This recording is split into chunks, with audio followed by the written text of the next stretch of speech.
Sir बहुत शुक्रिया sir, आपने मुझे एक अहम बिल पर बोलने का मौका दिया।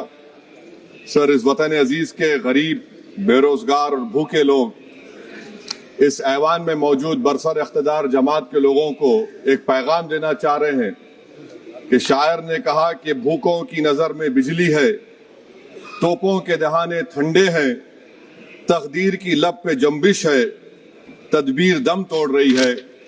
सर, इस तरह का एक कानून बनाने की कोशिश की जा रही है जिससे गरीबों को फायदा होता था। आज वो कानून जो डिमांड ड्रिवन गारंटी था, इसको हुकूमत बदल कर एक मरकजी माविन स्कीम के तौर पर नाफिज करना चाहती है। सर, जब तक किसी पंचायत को नोटिफाई नहीं किया जाएगा, उस पंचायत में काम नहीं होगा।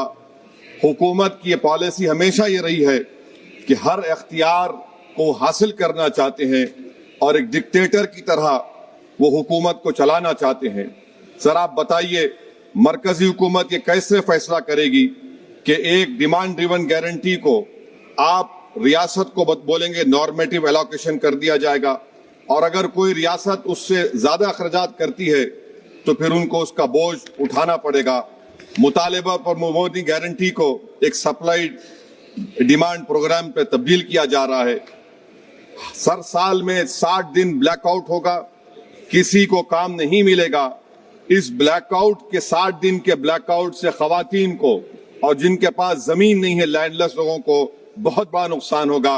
ये कानून अगर बनेगा तो जमींदार खुशियां मनाएंगे और गरीब उस जमींदार के रहमो करम पर रहेगा।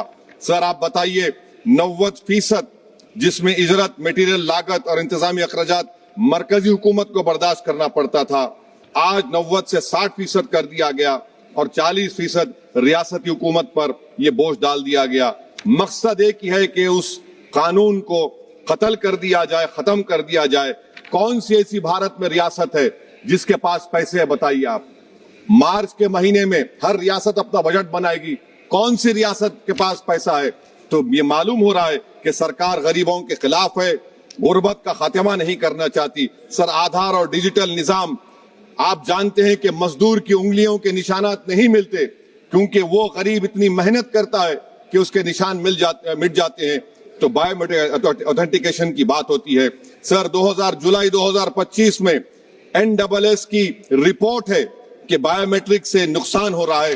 तो सर, मैं इस स्कीम के और इस कानून के खिलाफ हूं और मैं अपनी बात को खत्म करता हूं कि किसी शायर ने अच्छा कहा था कि जिस खेत से देखान को मैसर ना हो रोसी, इस खेत के गोशे गंदम को जला दो।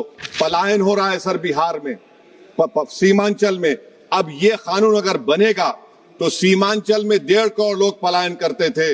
मुझे अफसोस के साथ कहना पड़ेगा कि तादाद बढ़ जाएगी, मगर भारत का गरीब देख रहा है, भूखा देख रहा है, उसका जवाब जरूर देगा। Thank you.